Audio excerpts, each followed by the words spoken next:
UP और उत्तराखंड की खबरों के लिए एबीपी गंगा को सब्सक्राइब करें और बेल आइकन दबाएं। खबरों में आगे बढ़ रहे हैं। उत्तराखंड में आज इगास की धूम है। इगास पर्व मनाया जा रहा है और दीपावली के ठीक 11वें दिन के बाद ये दिन आता है, ये पर्व आता है। दीपावली के ठीक 11वें दिन ये पर्व इगास मनाया जाता है, जिसको कुमाऊं क्षेत्र में बूढ़ दीपावली के नाम से भी जाना जाता है।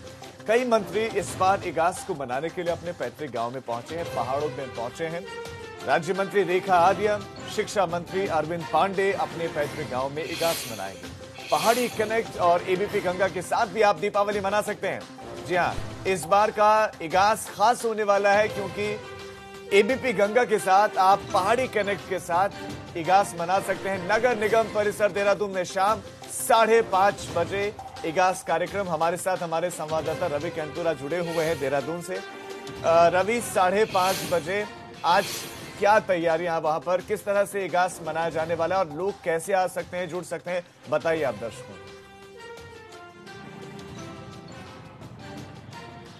जी बिल्कुल राजीव, देखिए एबीपी गंगा और पहाड़ी कनेक्ट जो संस्था है, दोनों मिलकर आज हम सब इगास के कार्यक्रम को भव्य बनाने जा रहे हैं। और 5:30 बजे जैसे ही अंधेरा होगा उसके बाद जो है इगास कार्यक्रम में जिस तरीके से भैलो खेलते हैं और तमाम नृत्य होता है और ये तमाम चीज़ें आज जो खूबसूरत चीज़ें जो इगास पर होती हैं ये देखने को मिलेंगी। इसके लिए तैयारियां चल रही हैं। इसके साथ ही अगर मैं बात करूं तो पूरे उत्तराखंड में इगास का पर्व बिल्कुल उसी तरीके से जैसे दीपावली मनाई जाती है वैसी मनाई जाती है। कुमाऊं में इसे बूढ़ी दीपावली कहते हैं, तो अगर हम पहाड़ी गढ़वाल क्षेत्र की बात करें तो इसे यहाँ पर इगास बगवाल के नाम से जाना जाता है। और ये एक तरफ से एक ऐसी परंपरा है जो जहाँ पर तमाम लोग एकत्रित होते हैं और इसको जो इगास है उसको सेलिब्रेट करते हैं। 11वें दिन इसको मनाया जाता है बिल्कुल आज के दिन। रवि, लेकिन मैं आपसे जानना चाहता हूँ नगर निगम परिसर में आज क्या क्या होने वाला है, पहाड़ी कनेक्ट क्या है उसके बारे में बताते हुए, और ये जो कार्यक्रम है ये किस तरह का होने वाला है, कार्यक्रम में क्या तैयारियां हैं, कौन कौन आएगा, क्या क्या रहेगा, ये भी आप दर्शकों को जरा बताएं।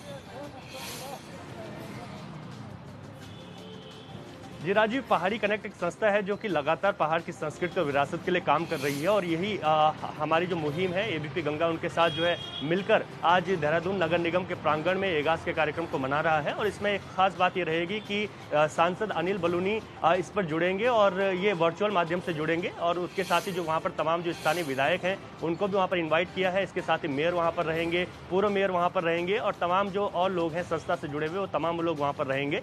और जो अनिल बलूनी है वो वहाँ पर जुड़ेंगे और इसके साथ ही वो इगास पर सभी को शुभकामनाएं और बधाइयां भी देंगे, वर्चुअल माध्यम से जुड़ेंगे। इस तरीके का कार्यक्रम रखा गया है। इसको और ज्यादा भव्य बनाया जाना था, तमाम लोगों की गैदरिंग वहाँ पर होनी थी, लेकिन कोविड के चलते ज्यादा लोगों को देखते हुए, सोशल डिस्टेंसिंग को देखते हुए ज्यादा लोग वहाँ पर एकत्रित ना हो सके, इसके लिए भी पूरी तैयारियां जो है की गई हैं। तो सोशल डिस्टेंसिंग का ख्याल रखते हुए इगास कार्यक्रम पहाड़ी कनेक्ट और जिम्मेदार चैनल है और मौजूदा परिस्थितियों को समझते हैं, कोविड-19 की गाइडलाइंस को हम भी देखते हैं। इसके अलावा इगास पर अगर मैं उत्तराखंड की बात करूं रवि, तो कौन कौन से नेता कहां पर इगास मनाने वाले हैं? मुख्यमंत्री के क्या किस तरह के कोई कार्यक्रम है इगास के मौके पर कि वो भी कहीं बैलो खेलते हुए दिखाई दे?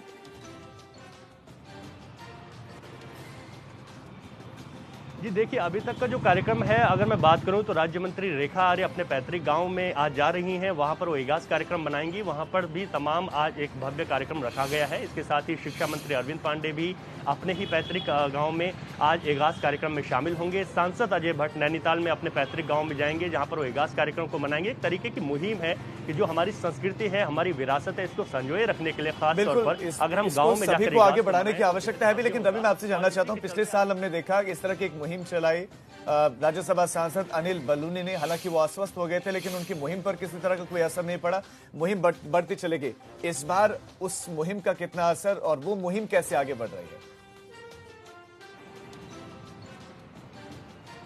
निश्चित तौर पर देखिए, अनिल बलूनी तो खुद अपने गांव आना चाह रहे थे लेकिन उनका स्वास्थ्य भी इस वक्त जो है इतना सही नहीं है और डॉक्टरों की उन्हें सलाह है कि वो अभी आराम करें। इसी वजह से वो उत्तराखंड नहीं आए हैं। लेकिन उन्होंने पहले ये संदेश सोशल मीडिया के माध्यम से दिया था कि हम सभी लोग इस बार अपने पैतृक गाँव में जाकर इगास बगवाल को मनाएं और इसी वजह से तमाम लोग इस मुहिम के साथ जुड़े हैं। यहाँ के जो हम लोक कलाकारों की बात करें तो वो भी अपने गाँव में हैं। मैं बात करूँ अगर नरेंद्र सिंह नेगी की अगर मैं बात करूँ तो वो भी इस बार अपने गाँव में है, वो वहाँ पर इगास के कार्यक्रम को मनाएंगे और इसके साथ ही तमाम राजनेता भी इस मुहिम के साथ जो है आगे बढ़ रहे हैं। जुड़ना चाहिए, बिल्कुल जुड़ना चाहिए भी। रवि, आपका इस तमाम जानकारी के लिए बहुत शुक्रिया।